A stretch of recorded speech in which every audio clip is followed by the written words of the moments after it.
نحمده ونصلي على رسوله الكريم اما بعد فاعوذ بالله السميع العليم من الشيطان الرجيم بسم الله الرحمن الرحيم يا ايها الذين آمنوا كتب عليكم الصيام كما كتب على الذين من قبلكم لعلكم تتقون اياما معدودات صدق الله العظيم۔ واجب الاحترام سامعین گرامی، آج کی نشست میں رمضان المبارک میں مزید اللہ رب العزت کی طرف سے جو انعامات کی بارش ہوتی ہے اس کا ذکر کرنا مقصود ہے۔ دعا اللہ تبارک و تعالیٰ سے کہ اللہ پاک میری زبان پہ کلمہ حق جاری فرمائے اور یہ ساری کی ساری نعمتیں اللہ پاک ہمیں حاصل کرنے کی توفیق عطا فرمائے۔ عزیزان گرامی، الترغیب و ترہیب کے اندر یہ روایت سیدنا حسن رضی اللہ تعالی عنہ سے مروی ہے کہ نبی پاک صلی اللہ تعالی علیہ وآلہ وسلم نے ارشاد فرمایا کہ اللہ جل شانہ رمضان المبارک کی ہر رات میں 6 لاکھ آدمیوں کو دوزخ سے بری فرماتے ہیں، اور جب رمضان المبارک کی آخری رات ہوتی ہے تو اللہ رب العزت اتنی تعداد میں آدمیوں کو دوزخ سے بری فرماتے ہیں جتنی تعداد میں آج رات تک پورے مہینے میں آزاد فرمائے تھے۔ تو دیکھیں روزانہ اللہ پاک 6 لاکھ آدمیوں کو دوزخ سے جہنم سے بری فرماتے ہیں، تو پورے مہینے میں اللہ رب العزت نے جتنے لوگوں کو جہنم کی آگ سے بری فرمایا ہوا ہوتا ہے تو اس ایک آخری رات میں اتنے ہی لوگوں کو اللہ رب العزت جہنم سے آزاد فرماتے ہیں۔ اب 6 لاکھ کو اگر 29 کا روزے ہوں یا 30 روزے ہوں تو 6 لاکھ کو 29 یا 30 کے اوپر اگر ضرب دیا جائے تو پھر اندازہ کر لیا جا سکتا ہے کہ کتنے لوگوں کو اللہ رب العزت رمضان المبارک کی برکت سے اپنے خاص الخاص انعام عطا فرماتے ہیں کہ اللہ پاک ان کو جہنم سے آزاد فرما دیتے ہیں۔ اسی طرح ایک دوسری روایت سیدنا عبداللہ بن عباس رضی اللہ تعالی عنہما سے رمضان المبارک کی فضیلت کے متعلق ایک لمبی روایت اور جامع روایت منقول ہے، اور اس روایت میں یہ الفاظ بھی ہیں کہ نبی پاک صلی اللہ علیہ وآلہ وسلم نے فرمایا اللہ رب العزت رمضان المبارک میں روزانہ افطار کے وقت ایسے 10 لاکھ آدمیوں کو جہنم سے بری فرماتے ہیں جو جہنم سے مستحق ہو چکے ہیں، اور جب رمضان المبارک کا آخری دن ہوتا ہے تو یکم رمضان سے آج تک جس قدر لوگ جہنم سے آزاد کیے گئے ہیں ان کے برابر اس ایک دن میں اللہ تبارک و تعالیٰ لوگوں کو جہنم سے بری اور آزاد فرما دیتے ہیں۔ تو دیکھیں ایک روایت میں آپ نے ارشاد فرمایا کہ 6 لاکھ، اور دوسری میں آپ نے ارشاد فرمایا کہ 10 لاکھ آدمیوں کو اللہ تبارک و تعالیٰ افطار کے وقت جہنم سے آزاد فرما دیتے ہیں۔ تو کس قدر یہ اللہ تبارک و تعالیٰ کی کرم نوازی ہے، کتنا بڑا اللہ تبارک و تعالیٰ کا یہ انعام ہے، اور کتنا اللہ تبارک و تعالیٰ کا اپنی مخلوق کے اوپر احسان ہے کہ رمضان المبارک کی برکت سے اللہ رب العزت 10 لاکھ لوگوں کو ایک دن میں جہنم سے آزاد فرماتے ہیں۔ اور پھر جب اللہ تبارک و تعالیٰ لوگوں کو ایک دن میں اتنے لوگوں کو جہنم سے آزاد فرما دیتے ہیں، اور پھر جب مہینے کا آخر ہوتا ہے اس میں بھی اللہ تبارک و تعالیٰ اتنے ہی لوگوں کو جہنم سے آزاد فرما دیتے ہیں۔ اور دوسرا انعام اس ماہ مقدس میں کیا ہوتا ہے، سیدنا ابو ہریرہ رضی اللہ تعالیٰ عنہ سے روایت ہے نبی پاک صلی اللہ علیہ وآلہ وسلم نے فرمایا کہ رمضان المبارک کے متعلق میری امت کو خاص طور پر 5 چیزیں اللہ رب العزت نے انعام کے طور پر عطا فرمائی ہیں کہ جو پہلی امتوں کو یہ چیزیں نہیں ملے تھیں۔ پہلی چیز آپ نے ارشاد فرمایا کہ روزے دار کے منہ کی بدبو جو بھوک کی وجہ سے پیدا ہوتی ہے اللہ تبارک و تعالیٰ کے نزدیک مشک سے بھی زیادہ پسندیدہ ہے۔ کتنی اللہ پاک کی کرم نوازی ہے، اگر ہم ایک دوسرے کے ساتھ بات چیت کر رہے ہوں اور اگر ہمارے منہ سے بدبو آ رہی ہو تو ہم اس کے پاس بیٹھنا بھی گوارا نہیں کرتے، اور یہ اللہ تبارک و تعالیٰ ہی کا حلم، اللہ پاک کا ہی حوصلہ ہے کہ اللہ پاک اس کے منہ کی بدبو کو مشک سے بھی زیادہ پسند فرماتے ہیں۔ ہم تو کئی طرح کی باتیں کرتے ہیں کہ منہ کی صفائی نہیں کرتا، مسواک نہیں کرتا اور برش نہیں کرتا، تو اللہ تبارک و تعالیٰ کی ذات دیکھیں، اللہ پاک اس کے منہ کی بدبو کو بھی پسند فرماتے ہیں۔ دوسرا انعام فرمایا ان کے لیے دریا کی مچھلیاں تک دعائے مغفرت کرتی ہیں اور افطار کے وقت تک کرتی رہتی ہیں۔ یہ دوسرا کتنا بڑا انعام ہے۔ اب اس روئے زمین کے اوپر کتنے دریا ہیں اور اس دریاؤں کے اندر کتنی زیادہ مچھلیاں پائی جاتی ہیں کہ اربوں خربوں کی تعداد میں اللہ پاک کی جو مخلوق مچھلیاں ہیں وہ دریاؤں کے اندر پائی جاتی ہیں۔ اور یہ مچھلیاں صبح سے لے کر شام تک ان کی یہ ڈیوٹی لگا دی گئی ہے کہ روزے داروں کے لیے اللہ پاک سے دعائے مغفرت کرتی رہیں۔ یہ اللہ پاک کا دوسرا بڑا انعام ہے رمضان المبارک میں۔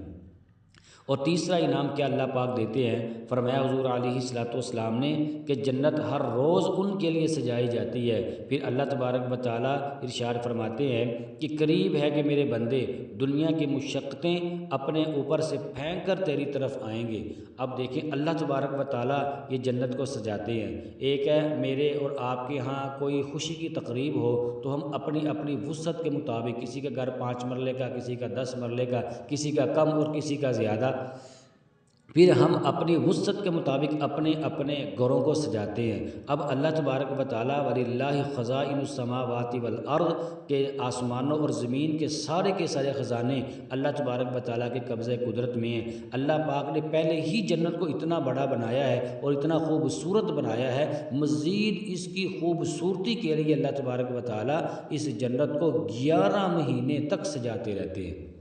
ہمارے یہاں شادی بیاہ کے موقع پر بڑا بھی ہو 1 ہفتہ پہلے اپنے گھر کے اندر لائٹنگ کی جاتی ہے، یا بڑا بھی ہو 1 مہینہ پہلے گھر کی ڈینٹنگ پینٹنگ کی جاتی ہے، اس کے در و دیوار کو سجایا جاتا ہے۔ لیکن یہاں پر اللہ تبارک و تعالیٰ دیکھیں جو سارے کے سارے خزانوں کے مالک ہیں وہ جنت کو سجاتے ہیں، اور پھر 1-2 دن کے اندر نہیں سجاتے بلکہ 11 مہینے تک اللہ تبارک و تعالیٰ جنت کو سجاتے رہتے ہیں۔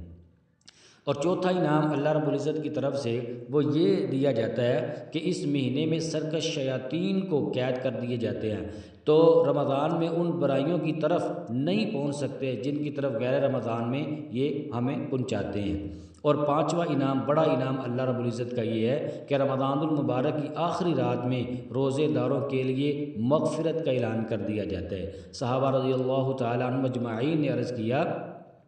کہ کیا یہ شب مغفرت شب قدر ہے؟ حضور علیہ الصلوۃ والسلام نے فرمایا کہ نہیں، بلکہ دستور یہ ہے کہ مزدور کو کام ختم ہونے کے وقت اس کی مزدوری دے دی جاتی ہے۔ تو دیکھیں اللہ تبارک و تعالیٰ یہ اس رات میں آخری رات میں یہ ہماری مغفرت کا اعلان فرما دیتے ہیں۔ یہ بھی اللہ تبارک و تعالیٰ کی کس قدر کرم نوازی ہے کہ اللہ پاک جیسے ہمارے ہاں بھی مزدور جب مزدوری سے فارغ ہوتا ہے تو اس کو مزدوری دے دی جاتی ہے، تو اللہ تبارک و تعالیٰ کے ہاں بھی یہی دستور ہے۔ اللہ تبارک و تعالیٰ بھی ہمیں بطور مزدوری کے ہماری مغفرت کا اعلان فرما رہی ہے۔ یہ کتنا بڑا انعام ہے، اور خاص ان 5 انعامات کے بارے میں حضور علیہ الصلوۃ والسلام نے ارشاد فرمایا کہ اللہ پاک نے سابقہ امتوں کو یہ انعامات نہیں عطا فرمائے تھے۔ اور اسے آگے والی روایت میں کیا اللہ پاک انعامات کی بارش فرماتے ہیں؟ اللہ اکبر۔ سیدنا ابو مسعود غفاری رضی اللہ تعالیٰ عنہ سے روایت ہے کہ میں نے رسالت مآب صلی اللہ علیہ وآلہ وسلم سے رمضان کے چاند نظر آنے پر یہ ارشاد فرماتے ہوئے سنا کہ اگر لوگوں کو یہ معلوم ہو جائے کہ رمضان المبارک کی کیا حقیقت ہے تو میری امت یہ تمنا کرے کہ سارا سال رمضان المبارک ہی رہے۔ پھر ایک قبیلہ خزاعہ کے ایک شخص نے عرض کیا یا رسول اللہ صلی اللہ علیہ وآلہ وسلم، رمضان کے بارے میں ہمیں کچھ بتائیں۔ تو حضور علیہ الصلوۃ والسلام نے ارشاد فرمایا رمضان المبارک کے لیے جنت شروع سال سے اخیر سال تک سجائی جاتی ہے۔ جب رمضان المبارک کا پہلا دن ہوتا ہے تو عرش الہی کے نیچے سے ایک ایسی ہوا چلتی ہے جس سے جنت کے درختوں کے پتے ہلنے اور بجنے لگتے ہیں، کئی قسم کے ساز ان پتوں سے نکلتے ہیں۔ اور پھر حضور علیہ الصلوۃ والسلام نے ارشاد فرمایا اور حوریں عرض کرتی ہیں اے ہمارے رب، اس مبارک مہینے میں ہمارے لیے اپنے بندوں میں سے کچھ شوہر مقرر فرما دیجئے کہ جن سے ہم اپنی آنکھیں ٹھنڈی کریں اور وہ ہم سے اپنی آنکھیں ٹھنڈی کریں۔ اس کے بعد پھر آپ علیہ الصلوۃ والسلام نے ارشاد فرمایا کوئی بندہ ایسا نہیں ہے کہ رمضان المبارک کا روزہ رکھے مگر یہ کہ اس کی شادی ایسی حور سے کر دی جاتی ہے جو ایک ہی موتی سے بنے ہوئے خیمے کے اندر رہتی ہے، اللہ تبارک و تعالیٰ نے قرآن کریم کے اندر یہ بات ارشاد فرمائی، حور مقصورات فی الخیام، یعنی حوریں خیموں میں رکی رہنے والی ہیں، اور ان عورتوں میں سے ہر عورت کے جسم پر 70 قسم کے لباس ہوں گے، جن میں سے ہر لباس کا رنگ دوسرے لباس سے مختلف ہوگا، اور انہیں 70 قسم کی خوشبو دی جائے گی، جن میں سے ہر عطر کا انداز دوسرے سے مختلف ہوگا، اور ان میں سے ہر عورت کی خدمت اور ضرورت کے لیے 70,000 نوکرانیاں اور 70,000 خادم ہوں گے۔ ہر خادم کے ہاتھ میں ایک سونے کا بڑا پیالہ ہوگا جس میں کئی قسم کا کھانا ہوگا، اور وہ کھانا اتنا لذیذ ہوگا کہ اس کے آخری لقمے کی لذت پہلے لقمے سے کئی گنا زیادہ ہوگی۔ سبحان اللہ، کیسی اللہ تبارک و تعالیٰ کی کرم نوازی ہے۔ پھر یہاں پر ہی بریک نہیں لگی، یہاں پر بس نہیں ہوئی، حضور علیہ الصلوۃ والسلام نے فرمایا اور ان میں سے ہر عورت کے لیے سرخ یاقوت کے تخت ہوں گے۔ پھر آگے فرمایا ہر تخت کے اوپر 70 بستر لگے ہوئے ہوں گے جن کے استر موٹے ریشم کے ہوں گے، اور ہر بستر کے اوپر 70 گدے لگے ہوئے ہوں گے، اور اس کے خاوند کو بھی اسی طرح سب کچھ دیا جائے گا، اور وہ موتیوں کے جڑے ہوئے سرخ یاقوت کے ایک تخت کے اوپر بیٹھا ہوا ہوگا، اور اللہ پاک اس کے ہاتھوں میں 2 کنگن پہنائیں گے۔ یہ رمضان المبارک کے ہر روزے کا بدلہ جو اللہ تبارک و تعالیٰ اس کو عطا فرمائیں گے۔ خواہ جو شخص بھی روزہ رکھے گا، روزہ دار نے روزے کے علاوہ اور جو نیکیاں اور اعمال صالحہ کیے ہوئے ہوں گے، ان کا اجر اور ان کا ثواب اس کے علاوہ ہوگا۔ روزے کے علاوہ جو فرض نمازیں پڑھی ہیں ان کا ثواب الگ دیا جائے گا، اور جو سنتیں پڑھی ہیں ان کا ثواب الگ دیا جائے گا، جو نوافل پڑھے ہوں گے ان کا ثواب الگ دیا جائے گا، جو قرآن کریم کی تلاوت کی ہوئی ہوگی اس کا ثواب اس کو الگ دیا جائے گا، اور جو ذکر و اذکار کیا ہوگا اس کا ثواب اس کو الگ دیا جائے گا، اور جو اس نے درود پاک پڑھا ہوا ہوگا اللہ پاک اس کو اس کا ثواب الگ سے عطا فرمائیں گے۔ جو اس نے اللہ کے راستے میں خرچ کیا ہوا ہوگا اللہ تبارک و تعالیٰ اس کو اس کا اجر اس کا ثواب وہ الگ سے عطا فرمائیں گے۔